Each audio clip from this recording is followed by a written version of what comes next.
درود شریف پڑھیں۔ اللہم صلی علی محمد وعلی آل محمد کما صلیت علی ابراہیم وعلی آل ابراہیم انک حمید مجید نحمدہ ونصلی علی رسولہ الکریم اما بعد فاعوذ باللہ من الشیطان الرجیم بسم اللہ الرحمن الرحیم انا نحن نزلنا الذکر وانا لہ لحافظون صدق اللہ العظیم۔ جناب چیئرمین صاحب، آج ایک اہم مسئلے پر گفتگو ہو رہی ہے۔ الحمدللہ جتنے بھی ممبر ہیں،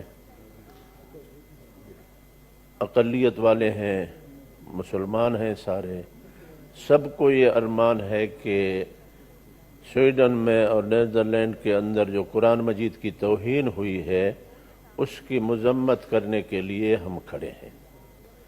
جناب چیئرمین، یہ اللہ کا آئین ہے، جیسے ہمارے ملک کا آئین ہے۔ اللہ نے کائنات کو بنایا ہے۔ اللہ کا آئین، یہ کتابیں جتنے بھی ہیں یہ گویا کہ ہر دور کے لیے آئین کے ہوتے ہیں۔ جیسے ہمارے فلاں مدت تک ایک آئین تھا، پھر اس میں اور مسائل آ گئے، اس میں اور زیادتی آ گئی، اس کے بعد اور مسائل آ گئے۔ اب جو ہمارا آئین ہے، اسی طرح آدم علیہ السلام سے لے کر نوح علیہ السلام، نوح علیہ السلام سے بعد دوسرے انبیاء، پھر صحیفے اور بڑی کتابیں 4 ہیں، تورات، انجیل، زبور۔ یہ کتابیں نازل ہوئیں اور اللہ کا یہ آئین تھا کہ ان کے مطابق انسان اپنی زندگی گزاریں۔ آخری کتاب قرآن کریم ہے۔ اس کے اندر پورے انسان کی جو زندگی ہے اس کے متعلق احکام ہیں۔ نہ اس میں رنگ کے بنیاد پر کوئی تقسیم ہے انسانیت کی، نہ نسل کے بنیاد پر کوئی تقسیم ہے، اور نہ کسی خطے کے اعتبار سے تقسیم ہے۔ اس کے احکام سب انسانوں کے لیے، وہ سارے احکام قرآن کریم کے اندر ہیں۔ یہ آئین ہے اللہ نے جو دیا ہے، اور آخری آئین ہے۔ اب اس آئین کی توہین کرنا مانا خدائی حکومت جو ہے اس کی جو توہین ہے۔ اللہ کے حکومت کی جو توہین کرے تو وہ اپنے کو خدا کا مخلوق کیسے وہ مانتے ہیں؟ اصل میں مسئلہ کیا ہے حضرت؟ مسئلہ یہ ہے کہ اس وقت چونکہ آخری کتاب ہے اور عقل کے مطابق ہے، اس کے آئین کے اندر سب کے لیے قوانین ہیں، اس کی وجہ سے دنیا کے لوگ مسلمان، یورپ کے اندر لوگ مسلمان ہوتے جا رہے ہیں۔ ان کے گانے والے، ان کے ناچنے والیاں جب قرآن مجید وہ پڑھتے ہیں اور وہ پڑھتی ہیں، ان کو دیکھ کر وہ مسلمان ہو جاتی ہیں۔ اب ان کو یہ فکر ہوا کہ ہم کس طرح اس مسئلے کو کہ لوگ اسلام کے طرف نہ جائیں، کیسے اس کو بند کریں۔ ایک پروپیگنڈا انہوں نے شروع کر دیا ہے کہ اسلام میں دہشت گردی ہے، دہشت گرد مذہب ہے۔ دہشت گرد مذہب ہمیں کہتے ہیں، لیکن خود یہی عیسائی جنہوں نے لیبیا کو انہوں نے ختم کیا، دہشت گرد پھر بھی ہمیں مسلمانوں کو کہا جاتا ہے۔ عراق کو انہوں نے ختم کیا اور پھر دہشت گرد ہمیں کہا جا رہا ہے۔ اسی طرح کئی علاقے بوسنیا اور دوسرے، لیکن پروپیگنڈا یہ ہے کہ اس کتاب کے اندر اور مسلمان جو ہیں وہ دہشت گرد ہیں۔ لیکن جب قرآن مجید کو دیکھتے ہیں، پورے یورپ میں اسلام پھیلتا جا رہا ہے۔ فرانس کے اندر، پیرس کے اندر ایک ادارہ ہے مسلمانوں کا، جس کے اندر 40,000 سے زیادہ لوگ وہاں مسلمان ہوتے۔ پیرس کے اندر ایک عورت اپنے بچے کو کہتی ہے کہ چلو میں تمہیں مسلمان بنانے کے لیے لے جاتی ہوں، چلو۔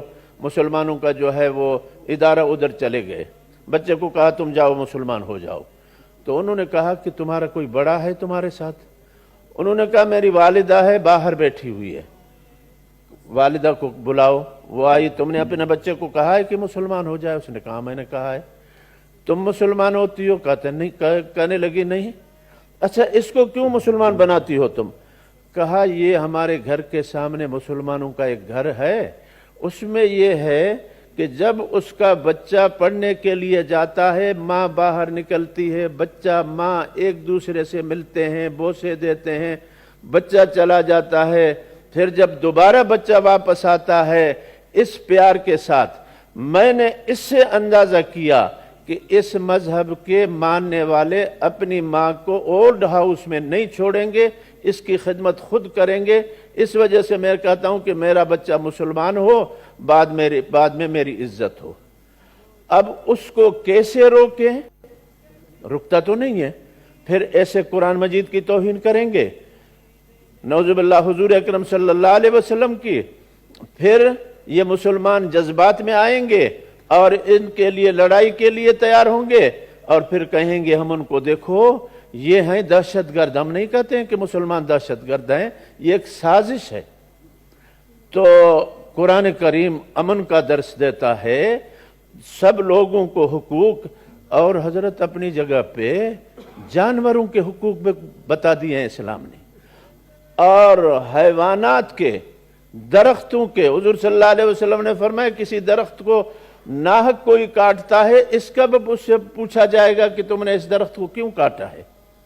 آپ مدینہ منورہ میں جا رہے ہیں، اسی اسلام کے اندر حقوق ہیں جانوروں کے۔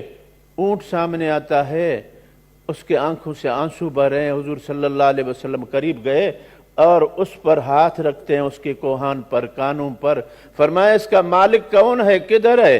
تو مالک آیا، کہا یہ اونٹنی یا اونٹ ہے، وہ شکایت کر رہا ہے اس بات کی کہ تم اس سے کام زیادہ لیتے ہو، چارہ کم دیتے ہو۔ میاں جس میں جانور کے حقوق ہوں، اللہ جانتا ہے وہ مذہب دہشت گردی سکھائے گا۔ ملکہ اس کا جو ہے قیصر کی بیوی مر جاتی ہے اور اس کے جنازے کے ساتھ ایک باندھی جاتی ہے، چلتے ہوئے راستے میں وہ تھوکتی ہے تو اس کے زبان کو کاٹتے ہیں، بے ادب، ملکے کے جنازے کے ساتھ تو تھوکتی ہے راستے میں۔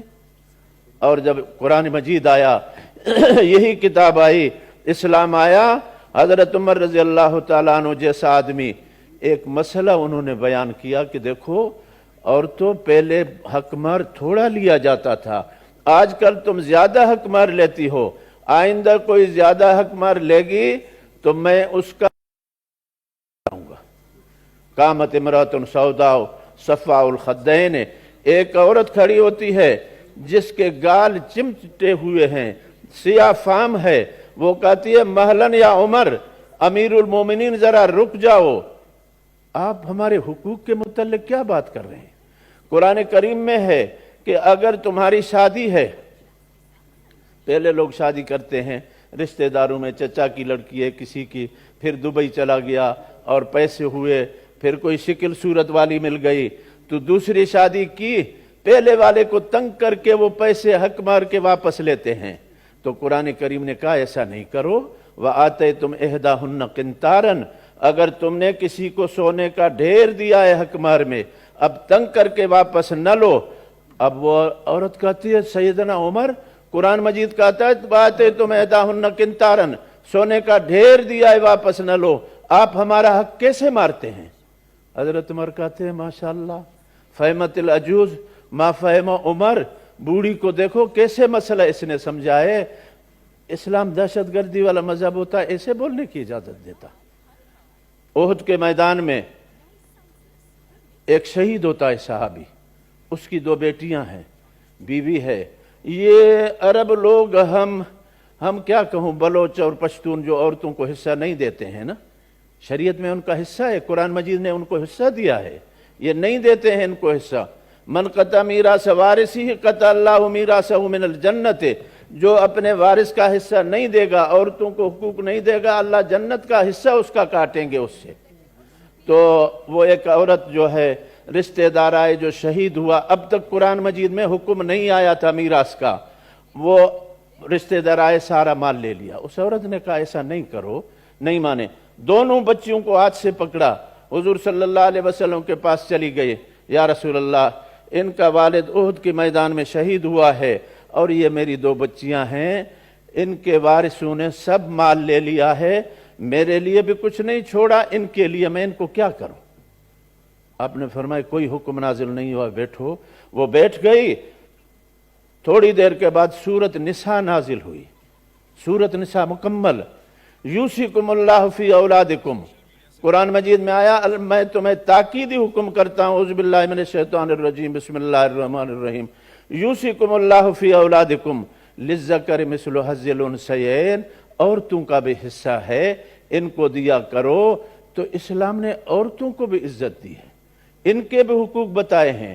غیر مسلم ہے اور وہ نیشنلٹی اس کی اس ملک کی ہے، اسلام کے اندر یہ ہے دماؤہم کا دمائنا، اموالہم کا اموالنا، آرازہم کا آرازنا، ان کی جان کا وہی حکم ہے جو ایک مسلمان کی جان کا ہے، اقلیت میں جو بھی کسی بھی مذہب کے نیشنلٹی یہاں کی ہے اور مستامن ہے۔ اب آپ بتائیں کہ ہماری عزت قرآن مجید میں ہے یا نہیں؟ عزت ہے ہمارے لیے قرآن مجید، اور قرآن مجید کی وہ توہین کرتے ہیں۔ چلو بھائی اور تو نہیں ہو سکتا، اتنا تو کر سکتے ہیں مسلمان، ان کا بائیکاٹ کریں۔ اصل میں مسئلہ ہوتا ہے معاشیات کا۔ آپ تعجب کریں گے، حضور اکرم صلی اللہ علیہ وسلم دشمن کو کمزور کرنا ہو تو اس کی معیشت کمزور ہوگی، دشمن خود کمزور ہوگا۔ جو بھی حکومت معیشت ان کی کمزور ہوگی، حضور صلی اللہ علیہ وسلم نے مکے والوں کے لیے بد دعا کی، اللہم سلط علیہم سنین کسنی یوسف، اے اللہ جیسے یوسف علیہ السلام کے زمانے میں قحط کے 7 سال ہوئے تھے، اے اللہ ان مکے والوں پر ایسا قحط لاؤ تاکہ یہ ہمارے خلاف نہ لڑیں اور اپنی جو ہے اسلامی قوت مضبوط ہو۔ اور کئی جہاد اس کے لیے ہوئے ہیں، آسان ہے ان کی بائیکاٹ کریں، ان کی دوائیاں ہیں، دوسری چیزیں ہیں۔ مسلمان 1.5 ارب کہتے ہیں، 60 ممالک ہیں ہمارے لیے، اور یہ سب متفق ہو کر جیسے ازہر والوں نے کہا ہے، دوسرے نے آپس میں مسلمان متحد ہو جائیں۔ اصل شرارت کیا ہے کہ اسلام کے لیے ان کی یہ سازش ہے۔ اسلام دہشت گردی کا مذہب نہیں ہے، اسلام میں پرندوں کے حقوق ہیں، جانوروں کے حقوق ہیں، جنات کے حقوق ہیں۔ جنات نے حضور صلی اللہ علیہ وسلم سے شکایت کی کہ آپ اپنی امت کو بتائیں ہمارے یہ حقوق ہیں۔ آپ نے ان کو بتایا مسلمانوں کو یہ کام تمہیں نہیں کرنے ہیں، یہ جنات کے حقوق ہیں۔ ایک دفعہ حضور صلی اللہ علیہ وسلم کے صحابی ہیں، جہاد کے لیے جا رہے ہیں، راستے میں گئے، ایک پرندہ ہے، اس کے چھوٹے بچے ہیں۔ اس صحابی نے ایسے کیا، بچے اپنے چادر میں رکھے، یوں رکھے اور بند کیا۔ وہ ماں آئی اس کے اوپر، وہ چلانے لگی یہ ہے، یہ اسی طرح اس کو یوں کھولا تو ماں ان کے اوپر بیٹھ گئی۔ یہ پھر لے آیا ادھر حضور صلی اللہ علیہ وسلم کے پاس، یوں رکھا، دیکھ رہے ہیں کہ ماں بیٹھی ہوئی ہے اپنے بچوں کے اوپر۔ آپ نے فرمایا دیکھو کتنی ماں مہربان ہے اپنے بچوں کے اوپر، اللہ اس سے بھی زیادہ مہربان ہے ہمارے اوپر۔ آپ نے فرمایا ان کو جا کر جہاں سے اٹھایا ہے واپس ماں کو ان کو ادھر چھوڑ کے آؤ۔ میاں پرندوں کے بھی حقوق ہمیں اس قرآن نے بتائے ہیں، ہمارے نبی نے بتائے ہیں، وما ارسلناک الا رحمت للعالمین۔ ہم اس کی پرزور مذمت کرتے ہیں اور ہم اپنے اسلامی ممالک سے گزارش کرتے ہیں، اور پاکستان کے ہمیں الحمدللہ جیسے یہاں ہے انشاءاللہ ہر صوبوں کے اندر اسی طرح ہوگا۔ اللہ تعالی ہمیں اپنے دین پر قائم رہنے کی توفیق دے، قرآن کریم کی عزت ہو۔ اسلام امن کا مذہب ہے، اس میں کوئی دہشت گردی نہیں۔ یہ اس کو غصے میں لا کر اس کہنے کے لیے کہ مسلمان ایسے ہیں۔ وآخر دعوانا ان الحمدللہ رب العالمین۔